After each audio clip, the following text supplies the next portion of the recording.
came off the bars disappointed, and then the score came up and I was thinking, oh, we've got a shot of a medal here. Yeah. But at that point, I was just so proud that I'd actually managed to get a medal, and I hit the routine in the final. So regardless of that, I was going to be happy either way. But, walking away as world champion, it probably still hasn't sunk in. Yeah. I'm still working on that. I think it's so powerful, like when you have everyone involved, because you know the ups and downs that person's had. You know the struggles they've had to get a skill in a routine, and they're doing it for you and you're doing it for them. Courtney's rings routine, Gianni's vault, I'd like to say myself on P-bars, and then, Jake bringing it home on high bar. It was one of those things that just kind of all pieced together at the right time. This episode of the Sam Oldham podcast is sponsored by Turn, the only brand dedicated solely to men's gymnastics. Towards the end of my career, I started to work closely with the team at Turn to design custom uniforms that expressed who I was and where I came from, and they were always able to bring my ideas to life. For years, I wore uncomfortable gymnastics clothing until I started to wear Turn, whose uniforms are built with their attention to detail and quality in mind. Go check them out now at turn-gymnastics.com and enjoy the episode. Joe, it's good to have you here, mate. I know it's been hard to finally get you down. We were going to come to the gym and stuff, but no, it's really great to see you. It's been a long time. It's great to be here, Sam. Thanks for having me. I really appreciate it. You're very welcome, mate. I think where we're going to start, there's loads I want to dive into because we've not had a conversation for a long time. But just for now, at the start, just tell us what's your life look like at the minute, what you've been up to. It's been an interesting year. Off the back of last year, 3 major championships, my body took a bit of an impact on it, and I've got a few injuries that I had to manage and sort out earlier on in the year. So I had 2 operations, one in February, one in March, on my shoulder and foot, and I've just been rehabbing that and trying to get back to full fitness. But it's steadily moving forwards. I'm obviously lots of up and downs, but I'm just taking it as it comes and trying to remain focused on the goal at hand. Yeah, and were both of those surgeries, did they come out of the blue or were they planned in? So my shoulder started hurting in August last year. It was at the Europeans that it started hurting, but I wanted to push through, kept pushing through until Worlds, and then after Worlds it started to get a bit progressively worse. So in January I had a scan, nothing came back on the scan. So I went to see the surgeon and he said, it looks like I've got a labrum tear. Right. And they had a look at they went in, repaired it, and the tear was, he said if it was a clock, it would have been from 12 o'clock till 7. Right. And a normal tear would be 12 till 3. So it was a real big significant tear. Yeah. So, as soon as I heard that, I knew it was going to be a tough journey, but, we're still here. What about the one on the foot? Was that planned in? Yeah, so 2 weeks before the Commonwealth, so I did a dismount on P-bars and hit my foot on the bar. It's probably near enough a year ago today, to be fair. And I had the scan and that said I had a fractured foot, and my big toe kept popping in and out. And I kept telling people, I'm sure my toe's popping out, but every time I looked at it, it was straight. Right. So no one really understood what I was saying, and there was nothing on the scans that was saying that was something wrong with my toe. But I was saying, listen, there's something wrong with my toe. I managed to get a video of it popping out. And then, they finally all believed me and we moved forward from there. So, we scheduled in to have that done once we found out the shoulder was going to go ahead. And what about your life outside of gym? Like last year was like a crazy year. That I was chatting to Courtney last week and I said, look, that year where you have 3 majors, it only comes around once in a blue moon. And, you've done incredibly well, home games in Birmingham. How did your life change after that? Are you a busier man because of that, or? Not particularly. I think last year was a whirlwind and it kind of all merged into one. It kind of felt like we were just competing. Like, it didn't matter where we were just competing. I knew I woke up and I expected to do routines. And then after that, it was like, what do I do? I was a bit confused. I lost a bit of that motivation and drive and focus on my end goal. Right. So I guess I had to find that again. And we went to a training camp in Dubai as a national team, which was amazing. I loved being there with the team. I get a real buzz off everyone when we're together, because we're all trying to do new skills. We're all working to the same thing. But my shoulder was really giving me some jip, and that was kind of where I needed to make the decision what we were going to do.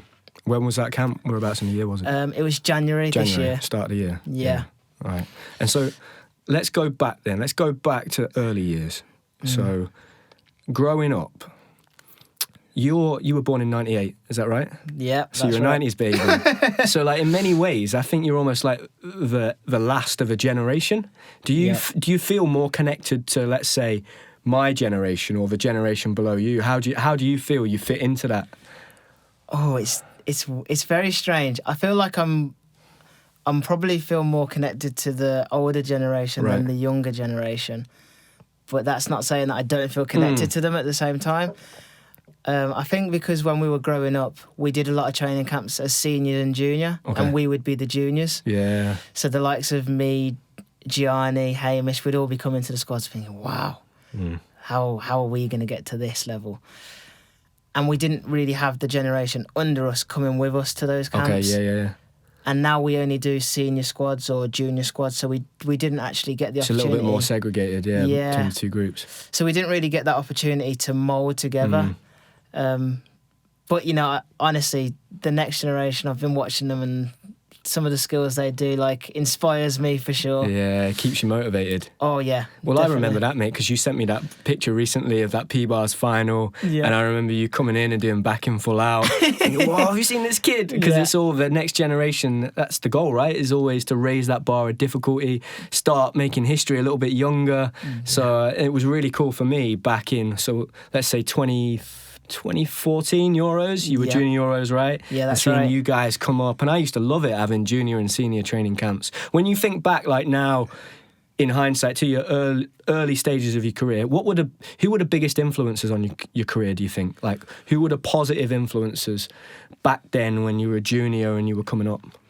I'd say my parents for sure, because I was training every day except Sunday, and I was doing full-time school. Yeah. So managing that was really difficult. They were managing to pick me up at 4:00, bring me food and a change of clothes for gym, and we started at 4:30. I was get changed in the car, eat in the car, as you probably did as well. And, you know, without the support network from home, I'd have really struggled moving forwards. And then, of course, my coach, he's been there since 2008. And I remember him coming in, and the first thing I wanted to do was show him that I wasn't scared of anything. Right. Okay. So I just decided that I was happy to try everything. And I actually do remember the first day I showed that I was scared of something. It was a tuck back off P-bars. And he was really comforting and made me feel like, you know, that I could do it and to believe in myself. And eventually I managed to do that skill. And ever since that day, anything he tells me that I can do, I believe I can do. Yeah. So when you started then, were you at GMAT before he came? Yeah, so we didn't have the space that we do at the moment. It was being built, so we were distributed between a university. There was 2 other gyms as well. So some days you turn up at the wrong gym and you was thinking, oh, what am I doing here? But it was a good time. It was enjoyable. You knew that some gyms had pits, some didn't. Yeah. So you knew what skills you were going to get done in that session. What was your group back then? Like when you first started, when Lee first came to the club, then what was that group? Is it that core group? Have you stayed together? There's a few of the guys that still are going on, like myself, Corbin Fellows. He came across with Lee. Right.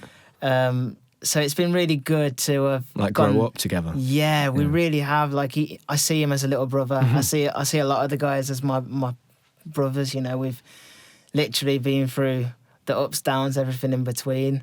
So I love them as much as I do my family. Yeah. Have you got brothers and sisters? Yeah, so I've got one younger sister who did gymnastics for a while. She had a shoulder injury that eventually ended her. So yeah, so just one sister. Yeah, it's always difficult, right? Balancing that for parents, having Definitely. a kid that's doing gym, but I guess both of you were trying gym. Yeah, so that was what helped. I think that we were both going to the same place At the same time as well. At the same time, so I think it would have struggled if one was going to football here and one was going to gymnastics here. So just talk a little bit then, Joe, actually, like now I'm thinking about how important is it to have, like, I guess that family network that supports you? Because I remember being a kid and being kids maybe just as talented as me, but maybe the parents just weren't there as much as they didn't see gymnastics as being, you know, a viable opportunity for them to have a career in, you know, so they maybe didn't push them in that direction or support them as much as maybe my parents did. I agree. You know, my parents have had such an impact on my career, more than they actually know. I don't think they give themselves credit. Did you let them know that? I try to, but they don't like to give themselves credit, and it's hard because I want them to know that they've had a significant impact on the person and the gymnast that I became. You know, in this position I am right now. And it's hard for them to actually accept that. They like to give me all the credit, and they don't understand the fact that I genuinely wouldn't be here without them. What were they like as parents, like growing up? Did they get involved much? You know, what kind of parents were they? They were really supportive. My mum always wanted me to keep up with my education. Smart lady. Yeah, but my dad was so sport driven. Really? Yeah, he always talks to me about his sporting days as a kid, and I guess he said to my mum, like, he's only got a few years to actually give this his all. Like, let's let him give it his all, and if something comes of it, something comes of it. If not, he's still got his education to fall back on. So I guess without him saying that kind of conversation, I definitely your mum wouldn't would be keeping you in school. Yeah. So after that, he just gave me full reins. He said, you know, if you want to go for it, you go for it. It was when I started to try and go to gym and not school. That's when it became an issue. That's when I started to get the issues. Yeah. So, like, if I was, I don't know, in primary school and I say, oh, Mum, I'm feeling ill today. Yeah, I'm not going to go to school, but I'll go to gym. Yeah. So I'd be like, I'm not feeling well, I won't go to school. She'd phone my dad, and my dad would phone me saying, if you don't go to school, you're not going to gym. And then all of a sudden, I'm dressed, I'm ready for school, let's go. Like, I can't miss training. I remember them days as well. So then your dad was obviously right, and you go on and you have a really successful junior career.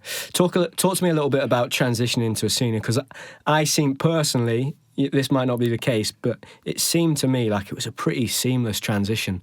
I really remember 2017, new Olympic cycle, that training camp in Doha. There was a day where I remember you catching 2 or 3 casinas in one session. I thought, whoa. He's going to be good. Because for me, it was like the casino's hard, right? And you've got this young kid, 18, it's just caught 2 or 3 in a session. And I'm thinking, I'm seeing that fearlessness, you know? Yeah, for sure. Like, I was really lucky in the time that I turned senior. So it was the Olympic year. So me and my coach Lee, we had a decision to make whether we, after the Junior Euros, attempted to go for Rio, or whether we used the year then to try and get the senior skills ready for the following cycle. And we knew our chances of making Rio were slim to nil. So we decided, let's dedicate that time to getting the different skills on each apparatus. You know, you're going from 8 skills on each piece to 10. Yeah. And that's kind of what we did. And like you say, I managed to learn Casino in that period of time. But I learned it in December, and by the March I was competing it. So I was literally just trying to get as many skills under my belt as I could. And we spoke about it a little bit before we went live, but just talk to me a little bit about how much you think being a bit younger and almost being a bit naive is an advantage when you first break into the senior team. For sure, like as a 18, 19-year-old, for me it was a case of what can I put into this routine, rather than thinking about the repercussions if it went wrong. And I guess the older you get, the more you think, oh, but if I put that in the routine and then I fall off, I might not make a team, and then that means I won't make this team. And you kind of looking at the negatives rather than the positive. And I guess that's something I've had to work on myself, because I've always wanted to achieve the highest difficulty and score the highest I can. So that's something I work on all the time. And I know we had a conversation 3 or 4 years ago in the lead up to, I don't know whether it was before, I think it was before the World Championships. And I told my dad I was chatting to you today. And I said, Dad, if you could ask Joe a question, what would you ask him? And he said, ask him, how long did it take to sink in before he realised he was like a world champion? And I can remember watching that on TV and being like, wow. He's just become the first ever parallel bars world champion. How old were you? Oh, I think 19 or 20? 20. 20 years old. Yeah, like 20. What? You like even you, as much as I'm sure you believed in yourself, that must have taken you by surprise a little bit. Oh, it definitely did. I think the lead up to that competition was not great. We did a competition in Germany, which I tried to do a skill that was going to be named the Fraser. Right. So I competed that, but other than that skill, the whole routine was a shambles. I think I scored 9 from a 16.7 start value. But I was desperate to get this skill in the code, but because it was a friendly, someone else had done it at a World Cup on the same day and got the skill in the code. Really? No way. What skill was it? Pike to Judo. So under semi-pipe back. Yeah. So he did it the exact same day as me, but because it was a actual international, he got the skill. So after that, I was like, okay, I need to just try and get a routine together. And there was coaches and people that were saying that the routine was too hard for me because of the competition I'd just done and scored 9. But I just really believed in that routine. It just felt right. I felt like every skill I did, I could do. And I remember doing the podium training before the World Championships, and I hit probably the best routine I'd done up until that point. And I thought, could have done with that being qualification. Like that would have put me in the final. Yeah. And then when qualification came, I was thinking, I've done it again. I was a bit astounded the fact that I managed to achieve that, considering the competition I had prior to the championships. But that final was just surreal. I was really lucky to have my coach down there and one of my training partners, Dominic Cunningham, who was helping me put the bars at the right width, which settled me because I was around people I knew. Yeah, I bet it felt like GMAC, right? Dom's there, Lee's there. Yeah. And I knew that my parents were in the crowd, so I was just like, it's just a routine. Regardless of the outcome, I've made a P-bar final. Like that's astonishing, really. And then all I was thinking about throughout the whole routine was stick the dismount, stick the dismount, stick the dismount, because I know how close P-bar finals can get. Yeah. So I don't think I really thought about what I was doing. To be honest, like I just kind of went through the motions, and I'd done that many routines in the preparation. All I was focused on was sticking the dismount. It's the only thing I didn't do. So I came off the bars disappointed, and then the score came up, and I was thinking, we've got a shot of a medal here. Yeah. And then score by score, we realised like there's a chance we could. What's going through your mind? Because you sat there and everyone on TV's watching and they're thinking, is he hoping everyone makes a mistake? What is the conversation in your head? Well, Lee is a brevet judge as well, so he stood there judging the routines. Right. He's one of the judges, and every routine he'll turn to me and say, "That's going to be close," and I was like, "Oh no! Like what's actually going to happen?" Yeah. But at that point, I was just so proud that I'd actually managed to get a medal, and I hit the routine in the final. So regardless of that, I was going to be happy either way. But walking away as world champion, it probably still hasn't sunk in. Yeah, I'm still working on that. Yeah. So even now, like thinking, wow, I'm a world champion, because you set out to do that. That's one of the things. When you're a kid, it's one of the dreams, right? To be a world champion. What was it like standing on the podium, like the flag being raised, the national anthem? Were you just in disbelief, like? Well, Max had done the pommel final the day before, and he just said to me, soak up every moment you have. So that's exactly what I tried to do. I can remember everything up until the banquet. Yeah. But yeah, standing on the podium, looking at the flag, it was just a moment like that truly brings me joy. Yeah. Like even now. I wrote out a message to you, but never sent it.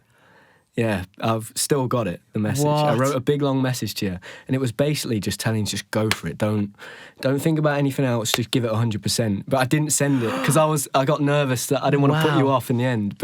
And then you went and did that. I was like, oh, amazing, I couldn't believe it. So it's super cool. I'm glad I didn't send it. That's amazing. I'm glad I didn't send it, but I still have the message, yeah. I think it was on Facebook Messenger, but if I click on your name, the message is still there, it exists. So I'll have to bring it out for the podcast. That would be really cool. So you're world champion at 20 years old, you're going into an Olympic year. Just talk to me about just how stressful that process was, given everything that happened with COVID? It was really difficult. And off the back of that World Championships, all of a sudden I was a P-bar worker. I was expected to have P-bar results. And I remember having a conversation with Courtney Tulloch at Lilleshall, and we always discuss what's the hardest piece between me and him. We just like to banter each other about it. And he says to me, well, are you a P-bar worker? And I said, I'm not a P-bar worker. I'm an all-rounder that's decent at P-bars. And then after that World Championships, it was like it had flipped. And now all of a sudden I'm a P-bar worker that's decent all-round. And I didn't want to be that guy. I wanted to be the all-rounder. So I was so focused on trying to get that all-round score so that I could continue the routines without the pressure of trying to deliver this P-bar routine. It was a really different way of competing. That's really interesting, mate. Like, yeah, it makes a lot of sense.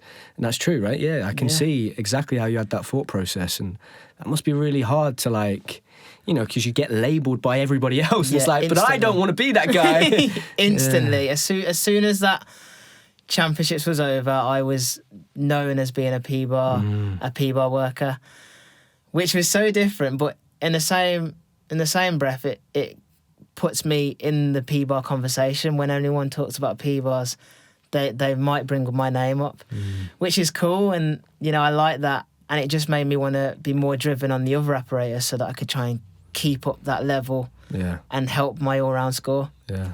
And so then you're going into that year, COVID happens, the Olympics gets cancelled. I remember you guys preparing for that Olympic Games, and I mean, not only do you have to prepare for an Olympic Games and qualify for a team, you're now being threatened with, if you test positive, you're not going. What was that like? Just the mental pressure, stress, and emotionally, how difficult was that? It was really, really difficult. I have a girlfriend, and at the time she's got her own dance school, so she was teaching the kids in her school. So then I was really anxious about when I would see her, because I didn't know whether the kids might have picked something up from school. I was really nervous about going to the gym. I don't know who's seeing who. And you just try and keep your distance. You're trying to be in the gym and out the gym.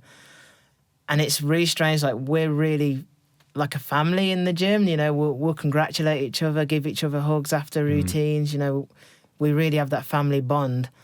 But then all of a sudden it was like, I have to keep my distance for my sake, for the team's sake. Yeah. You know, we were actually in the village avoiding everyone. We didn't want to be a team that had got COVID and then couldn't compete. We'd come so far. Yeah. It was definitely one of the hardest challenges I've had. Yeah. And then you go to the Olympic Games, and I imagine, like most kids, right? You sit down when you're a kid and you watch the Olympics on TV, and you close your eyes and you dream of competing at Olympic Games.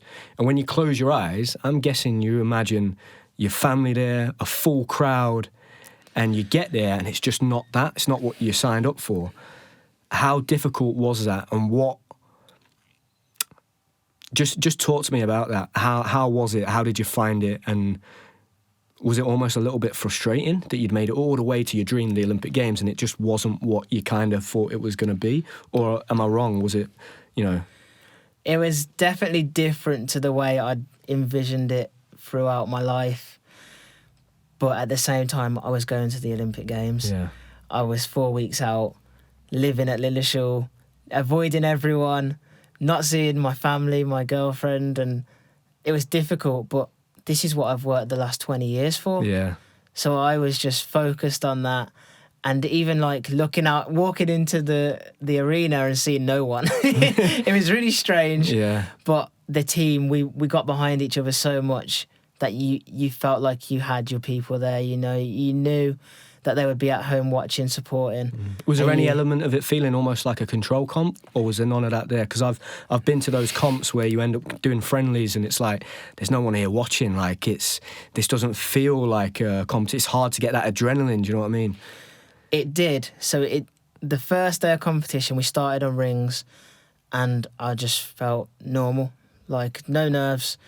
And I just remember walking out, and the only thing that gave me nerves was I saw the 5 rings. Yeah. And instantly I was like, oh, we're at the Olympic Games right now. We got to turn up. Let's go for it. So I think seeing that around the arena helped me go to that next level. Yeah. And then, so the Olympic Games, team come fourth, close to getting a medal again. You finished 9th in the world, so you're the 9th best gymnast on the planet. I don't know whether you know this, but the high bar routine that you did at those Olympic Games, in the team final, I think, was the most difficult high bar routine that's ever been done by a British gymnast. So I can remember at the time thinking, I reckon that's the hardest high bar routine that's ever been done by a British gymnast. So you've owned that one as well, so that's pretty cool. What was that like, becoming the 9th best gymnast in the world? You know, a year before or 2 years before you're the world champion on P-bars, you're having that conflict in your head of wanting to be the all-around guy, but you make the all-around and the P-bar final. Just tell me about that, because I think sometimes in your career you're always striving for the next thing, the next Olympics, and when you're younger you think, well, I've got a final now, I was 9th now, but I want to win a medal. And actually you look back and that's an incredible achievement. You know, there's not many British gymnasts that have ever come top 10 all round at Olympic Games. Yeah, that's really true. I look back at that competition and I'm so proud, because there was mistakes that I made throughout. I fell off pommel, and I could see that I was down, and I really wanted to just give my all because I'd worked so hard. So I just kept pushing. I knew that having a P-bar routine in that all around was an opportunity for me to get ready for the P-bar final. So I tried to use that as a kind of a mock, get used to it.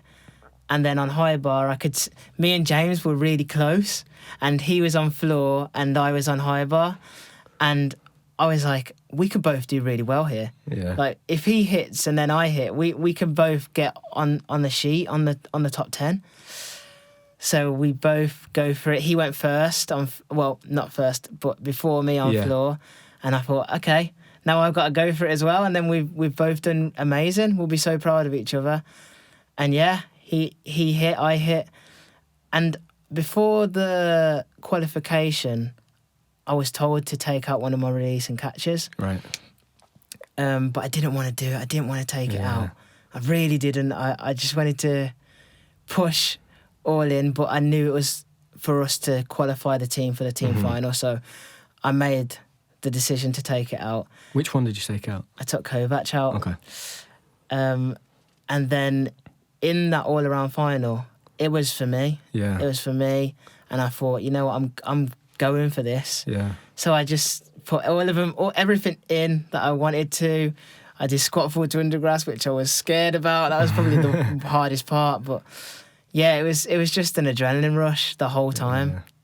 Yeah. What was it like then doing it with James? Because, you know, from 2017, that Europeans, I don't think there was not many competitions you and James missed. You know, you two were like the real backbone of the team in many ways for that Olympic cycle. How cool was it, like, starting in 2017 at that Euros in the all-around final and then, like, finishing that Olympic cycle with James at an all-around final? How cool was that? Honestly, incredible. Because, you know, you've worked so hard with these guys since you were 8, 9, 10 years old. So actually going to major competitions and doing well together, you know, you feel so proud. I remember that 2017 Euros, you know, me and you shared a room. And James picked up that all-around medal, and I've not felt joy like that for my career. You know, I remember him getting that medal and I was just like, wow, that's what we can do. Like, we can achieve great things. Yeah. And, you know, now he's known as the Iceman, the man that just cold as ice, he can just deliver routines. I guess that represented somebody from kind of your generation then breaking through and, winning a medal. Yeah, I think I mean, Niall had been and done it, Bryn had been and done it, like, Courtney had been and done it, but, you know, James is one of those gymnasts, almost a bit of a dark horse. He had a bit of a slower trajectory, and then, I imagine you looked at that and went, James done it, I train with him, I can do that. Do you know what I mean? For sure. You know, seeing James do it was like, we can achieve great things, and having such amazing gymnasts within the squad always made you believe in yourself. And knowing that you was in the squad with these amazing people made you push yourself even more, because you want to achieve those things too. But James getting that medal was like a cherry on the top, really. I was so proud of him. Yeah. And then the Olympics goes by. We get to 2022, massive year. Just talk to us a little bit about how physically demanding that is, doing 3 major championships in 1 year.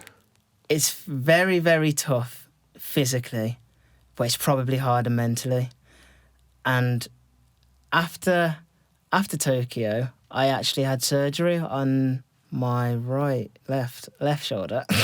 Sorry, I've had them both done by now, yeah. So I had surgery on my shoulder, and well, I had it the same day as Gianni. Right. So we literally are in rooms next to each other, pop in, see each other, hands are both dead.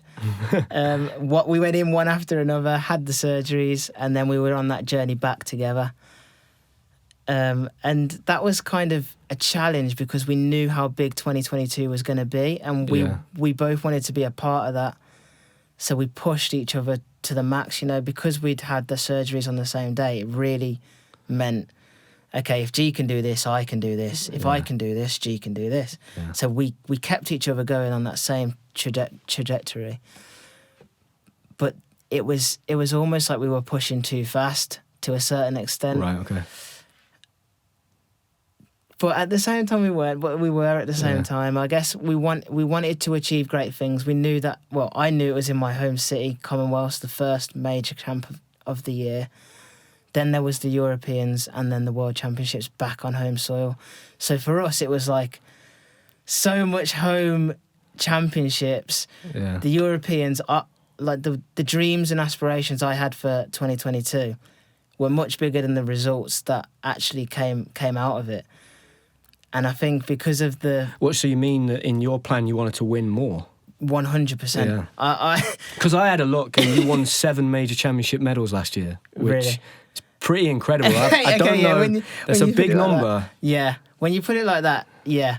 I guess because it was a home...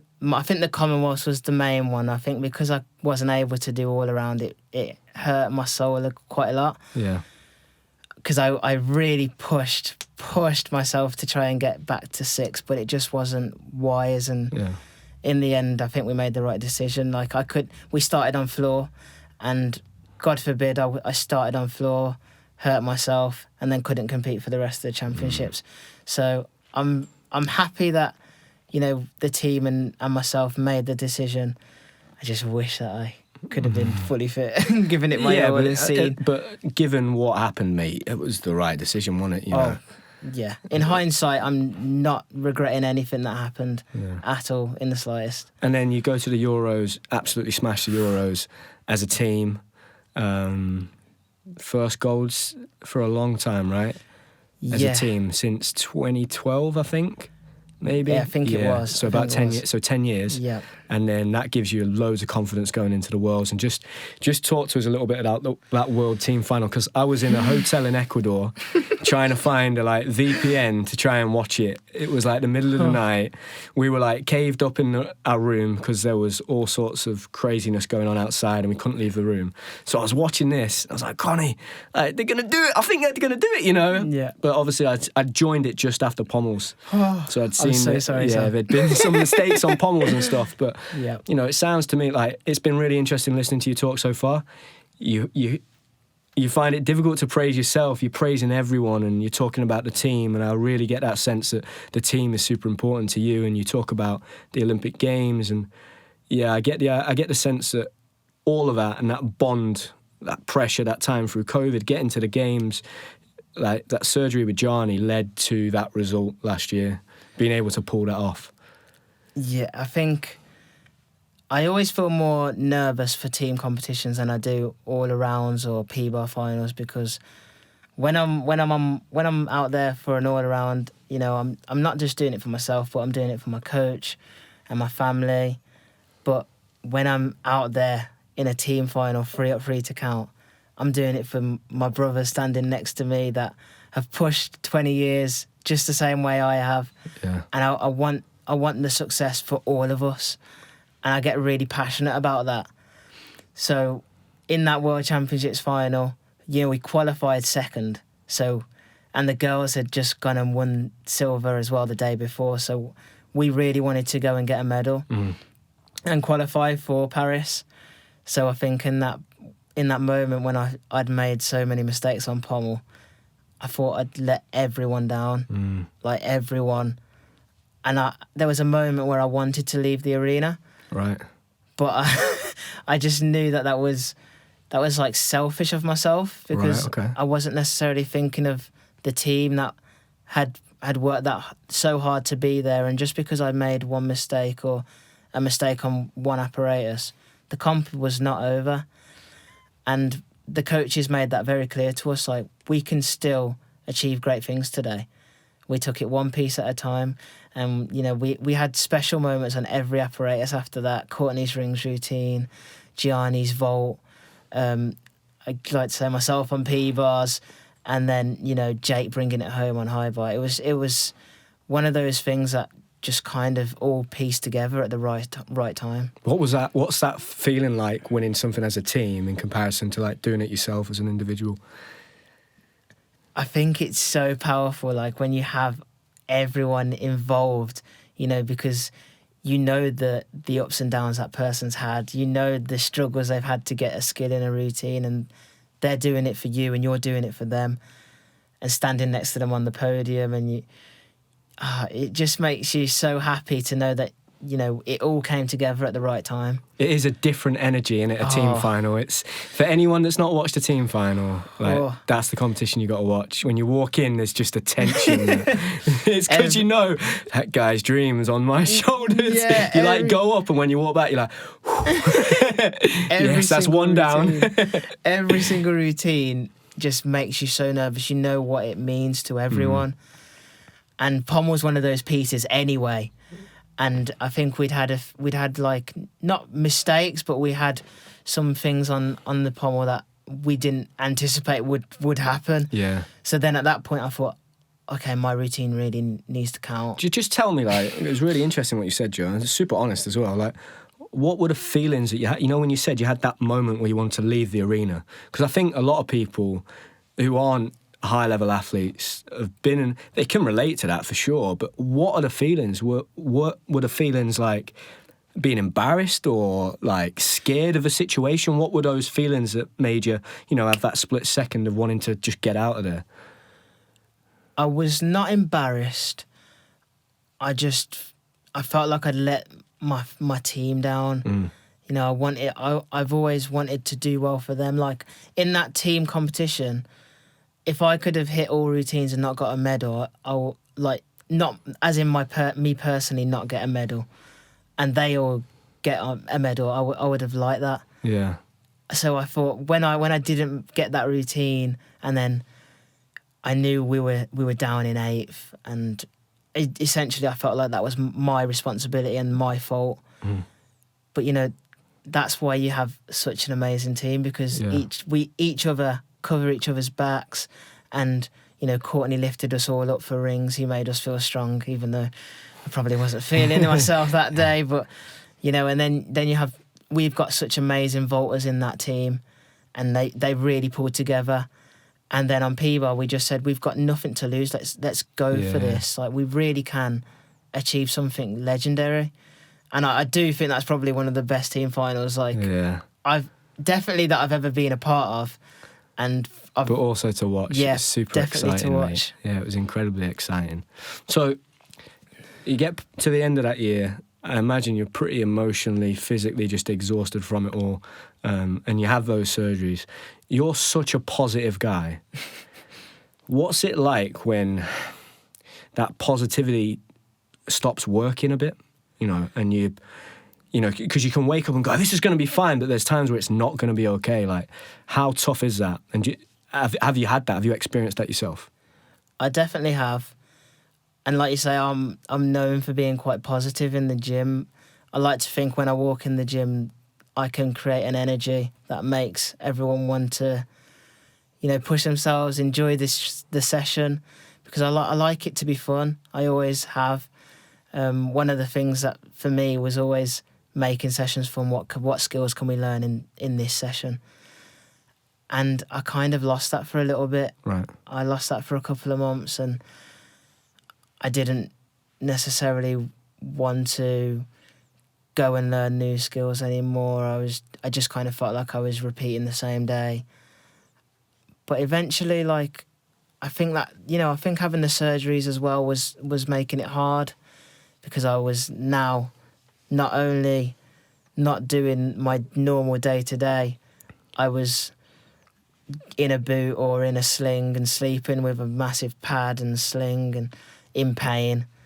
So it was making it more challenging, and I found it hard to see the small progressions, whereas usually I might take one less hand step on a P-bar routine, and I would think that was amazing. Yeah. So I found it hard to see the small progressions, I think.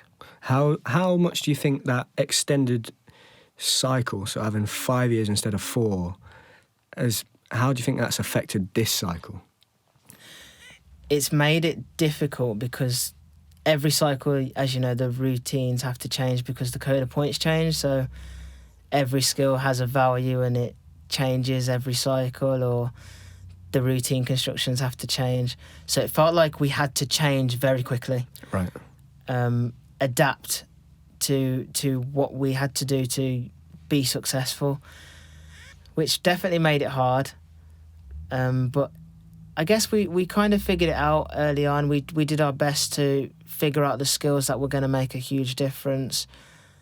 I tried to get them into my routines. Some did, some didn't. And I guess now it's like we're already 1 year out. 1 year out from Paris, and it's like Tokyo feels 2 minutes ago for me. Yeah, I was saying just before this, we sat down and we had a little conversation before on camera, which was 2019, and we were talking about Tokyo being a year out, and boom, like that, we're 4 years down the line and Paris is a year out now. Yeah. It just comes around so quickly and you don't realise it, and that's why I feel like when you are doing whatever you're doing, whether that's gymnastics or swimming or building, you have to really nourish the moment that you have, because before you know it, you're down the spiral. How do you do that? So how do you try and stay in the moment? Because it's tough, right? Like, it's a skill that I'm constantly working on. How do you not think ahead of yourself and think of the next big comp, the next Olympic Games? How do you just stay in that, I guess, be in the moment and that day-to-day grind, rather than thinking, right, I've got 1 year to the Olympics, I've definitely struggled with it recently. Okay. I've definitely struggled with it, but I think I spoke a lot about my training partners, but having them in the gym, they make me see the small progressions I'm making. So maybe that was walking on all fours for the first time. And for me, like for us, that's just nothing. That's a nothing skill. But when you're coming back from a shoulder surgery, that's a big milestone, and they make that clear to me. Yeah. Whereas I want to be doing Casino into Coleman or something crazy that I've not done before, rather than something I've done 10, 15 years ago. So I think having people around me that could show me that I am heading on the right journey, and regardless of how big those steps are or how small, eventually we'll get to the destination. What does your timeline look like now? So let's say we're probably just over a year out. Yeah. What does the timeline look like now to the Olympic Games next year? So at the moment, I'm able to do majority of skills on floor and pommel. I'm struggling on the rest to get the power back in the shoulder at the moment, but it's, like I say, it's slowly coming back. It's just taking longer than I would want. Yeah. And I'm dead on track. I'm not rushing, because as you said in one of the pods, you said you want to get back and stay back. And so many times I just got back as quick as I could. Yeah. Which is, it's difficult to tell someone that's 18 or 17 that, you want to get back to stay back. I just wanted to get back as soon as I could. I had fear of missing out. Yeah. Fear of missing out on a major. Like, I don't want to miss out on these opportunities that, we get on the world stage or on the European stage. But now I've taken this year to look after myself, my body, my mind. And, it's been difficult, but I do think eventually we'll reap the rewards for it. I think you're right, mate. It sounds like you're being mature, and it is tough. It's tough, but you know, when you retire and you realise, and time starts to go by, you realise, there's always another major. Yeah. There's 2 every year, or 3 in a Commonwealth year, and they go on and they go on, and you know, it flies by in that moment. I always used to be injured, and then once the major had finished, I think, right, I'm back in the race now. Like, I've got a chance to get into that team now. So I think taking your time is a smart thing to do, mate, for sure, definitely. Paris, then. There's only really one more thing to do. You know, if you look at your record, I've got to ask you that question. You know, you've got European, Commonwealth, world medals, like multiple. You've been in Olympic finals 3 times. Just talk to me a little bit about Paris, like what your dreams are. Of course, you're thinking about it. You know, the politically correct thing to say is, oh, no, I'm thinking one competition at a time. But, you know, Paris is the dream, right? So, yeah, what are your hopes in a year's time? You know, what would you like to, once we get to the end of next year, let's say we're at the end of 2024, what would you like to have achieved that year? What would you be happy with, you know? So I guess it's difficult to say because of where I feel I'm at right now. If you'd have asked me this 12 months ago, I probably would have given you a completely different answer because I was physically in a different space. But the goal remains the same. You know, I've always wanted to achieve Olympic success. I guess winning medals would be amazing, you know, with the team, individually as well. So I'm focused on getting back, and, you know, that goal is at the top. And then I guess there's going to be lots of small steps to get there. Yeah. I guess with Tokyo, one thing I did struggle with was not having the team there when I had that P-bar final. So because of COVID, whenever one of us had finished our competition, we were sent home just because we could be mixing with other people. So with P-bar being on the last day, by the time that it came to the final, I was the only one in the apartment, which was really strange. Yeah, I've never even thought about that. Yeah, it was really strange. So, you know, day by day, you're just losing people within the team. Gianni goes, then James went, then Max went. And I'm looking around thinking, where is everyone? Yeah. So I think next time, I think it would be nice to have everyone together and we're all going for the same thing throughout, and hopefully there's not much COVID going around at that time. It's really. I never even thought about that. Like, was it lonely? Was it lonely a little bit at that time? You know, I know you're going out to achieve your dream and stuff, but coming back to like an empty like apartment, like it must have been a strange like feeling. It was really strange, and the twins were still there, so you know we'd have our meals together, and some of the coaches were still there. But some had gone home, so it was a strange time because you all rock up together, and then all of a sudden you just lose people. Yeah, it's like they get sieved out, and it's so confusing. You don't even notice it's happening until you're the only one left.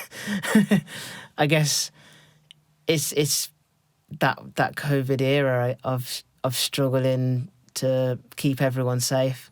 Yeah. But hopefully we don't have to go through that so again. More than anything, you're looking forward to having a full Olympic experience. And Paris is close to England, right? So exactly. Hopefully if you get there, you'll have friends and family watching. It'll be in a big arena. That would be awesome. Yeah. But like I say, for now, I'll focus on my bear crawls, the small steps, you know, because I think I sometimes forget about the small steps getting to the goal. I did my first Diamondov today, and Lee was over the moon.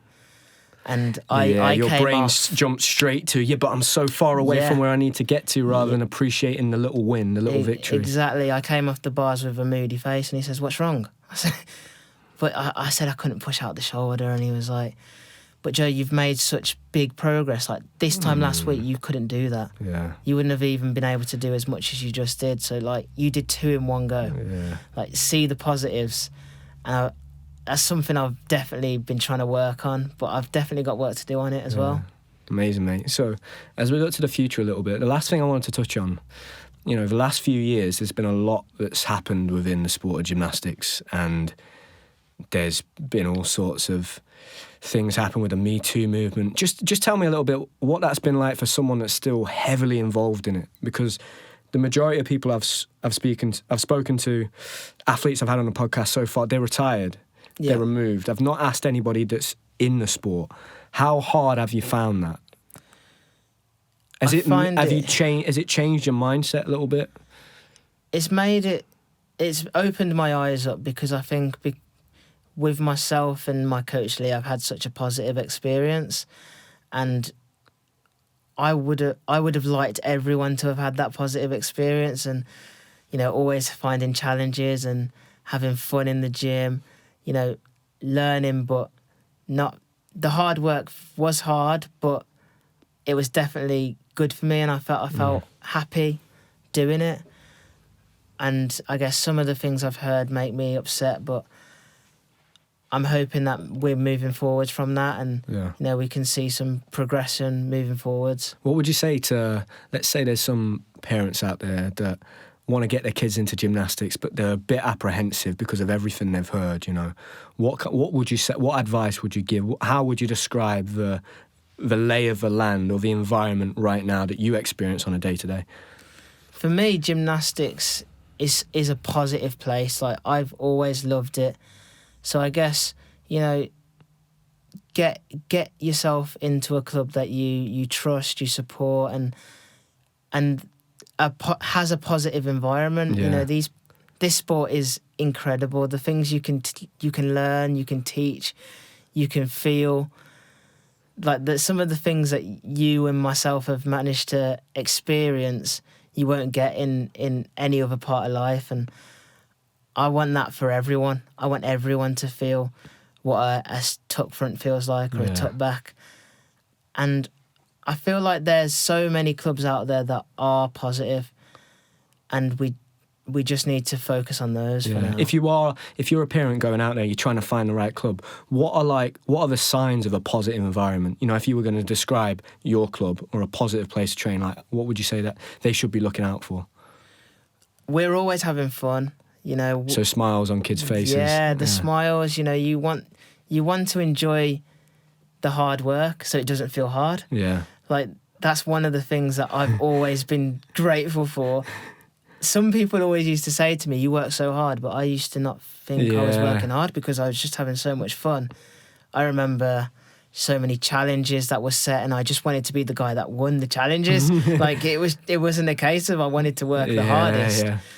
So I think, finding somewhere that makes it so much fun for every single person in that gym, whether that is the coaches or whether that is the gymnasts, everyone in there should have fun. Yeah, perfect, mate. I couldn't agree more. I often say to kids when I go into assemblies, I say, who enjoys break time? And he'll put their hand up. I was like, it's not hard work, is it? And they're like, no. I'm like, it's because you're having fun, right? Like, and that's what sport always was for me, like, having fun.